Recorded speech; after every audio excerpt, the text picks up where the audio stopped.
කාලි යක්ෂණියගේ කතාව අහලා ඇතින්නේ. මේ කතාව පටන් ගත්තේ කොහොමද කියලා බැලුවොත් අපි නොසිතන දෙයක්. ආත්ම 500ක සංසාර වෛරයක් බුදුරජාණන් වහන්සේ සංසිඳෙව්වා.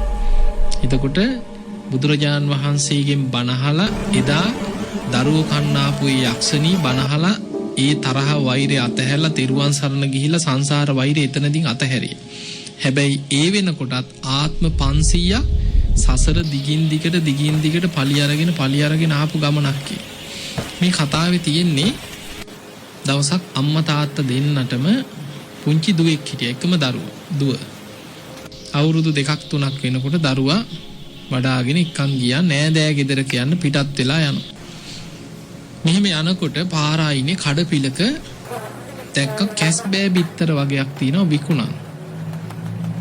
කල්පනා කරා බොහොම ගුණයි අනේ දුවට අරන් දුන්නොත් හොඳයි කියලා ගත්ත බිත්තර ටික කැස්බෑ බිත්තර.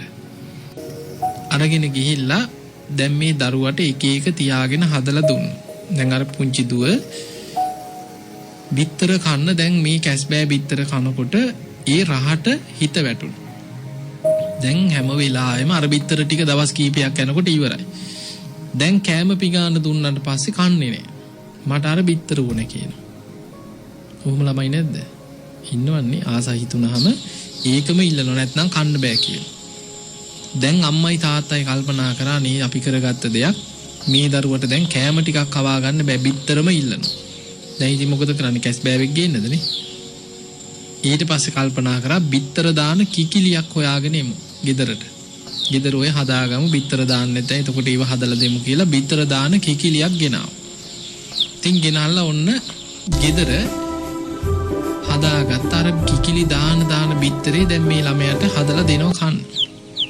මේ ළමයා කොච්චර බිත්තරේට ආස වුණාද පෙරේත වුණාද කියන්නේ බිත්තර දානකම් ගිහිල්ලා හැංගිලා ඉන්නවා කිකිලි ළඟට වෙලා.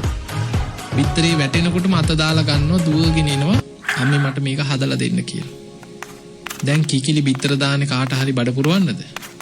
නෑ කිකිලිට කේන්තියක් අපි හිතන්නේ නෑනේ සත්තු වෛර බඳිනවා කියලානේ. කිකිලි වෛර බැඳා මගේ දරුවෝ බිත්තර කියන්නේ පැටව. කිකිලි වෛර බැඳා මගේ දරුවෝ මේක කනවා කියලා වෛරයක් ඇති වුණා අර පොඩි දරුවා ගැන කිකිලිට වෛරයක් ඇති වුණා. ඒ වෛරෙන් කිකිලි මරණයටපත් වෙලා ඒ ගෙදරම පූසියක් වෙලා උපදිනවා ඊළඟ ආත්මෙ. අර ගෑනු දරුවා පොඩි වයසේදීම මරණයටපත් වෙලා කිකිලියක් වෙලා ඉපදුණා. ඔන්න ඊළඟ ආත්මෙට එනකොට දැන් කිකිලි දාන බිත්තරේ අර පූසි ඇවිල්ලා වෛරෙන් කනවා. එක්ක කුඩු කරලා හරි යනවා. ඔහොම වෛරේ දැන් ඊළඟට උනේ කිකිලිට වෛරය ඇති වුණා ඊළඟ ආත්මෙ පූසි ගැන. කිකිලි මරණයටපත් වෙලා ඊළඟ ආත්මෙ ඉපදුනා කොටි දෙනක් වෙලා ඉපදුනා. අර පූසි මරණයටපත් වෙලා මෝ දෙනක් වෙලා උපදිනවා. දාන පැටව මෝ දෙන දාන පැටිය කොටි දෙන ඇවිල්ලා කාලා යනවා. ඔහොම ආත්මෙන් ආත්මෙ දිගට ආත්ම 500ක සංසාර වෛරයක් ආවා කියලා. එතකොට බලන්න මේ වෛරය පටන් ගත්ත හැටිනේ. අපි හිතන්නේ නැති දෙයක් නේ. ඔක තමයි ධම්මපදයේ තියෙන කාලි යක්ෂණියේ කතාව. එහෙම ඇවිල්ලා අපේ බුදුරජාණන් වහන්සේ එදා පහළ වෙච්ච කාලේ වෙනකොට සංසාරේ වෛර කරගෙන ආපු එක්කෙනෙක් බොහොම දරුණු යක්ෂණියෙක් වෙලා යක්ෂ ආත්මික පහළ වුණා. දරුණු යක්ෂණිය. අනිත් කෙනා කාන්තාවක් වෙලා ඉපදුණා. දැන් මේ කාන්තාව තරුණ වයසට ඇවිල්ලා විවාහ වුණා. දැන් යක්ෂණීට වෛරය තියෙන්නේ අර කාන්තාවගෙන් පලිගත්තේ නැහැ. සංසාරේ දිගට පලිගත්තේ පැටවුන්ගේ බිත්තර කකා පැටවු කකා ආපු වෛරයක් තිබුණේ. දැන් දරුවා ලැබෙනකන් තමයි යක්ෂණී බලාගෙන දින ගැන ඉන්නේ. අර විවාහ වුණාට පස්සේ දරුවා ලැබෙනකන්. දැන් විවාහ වෙලා පළවෙනි දරුවා ලැබෙන්න හිටියා. දරුවා ලැබිච්ච දවසේම යක්ෂණී වෙස්වලාගෙන ගෙදරට ආවා. ඇවිල්ලා ඥාති නැගණියක් වගේ වෙස්වලාගෙන ඇවිල්ලා කිව්වා නේ නංගී දරුවෙක් ලැබුණද මට බලන්න පුළුවන් ද පොඩි එකා මම මේ ආරංචියටයි කිව්වා මේ ආවේ. ඉතින් දරුවා අතට දුන්නට පස්සේ බොහෝම ආදරෙන් වගේ තුරුල් කරගෙන ඉඳලා පිරිස එහාට මෙහාට යනකන් ඉඳලා බලනකොට ලේ පෙරා දරුවා කනවා යක්ෂණී.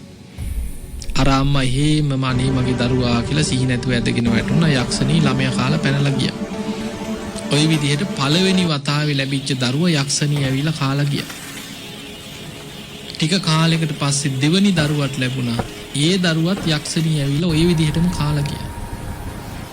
දෙවනි දරුවා කෑවට පස්සේ ඔය අතරේ වෛශ්‍රවණ දෙවියන්ගෙන්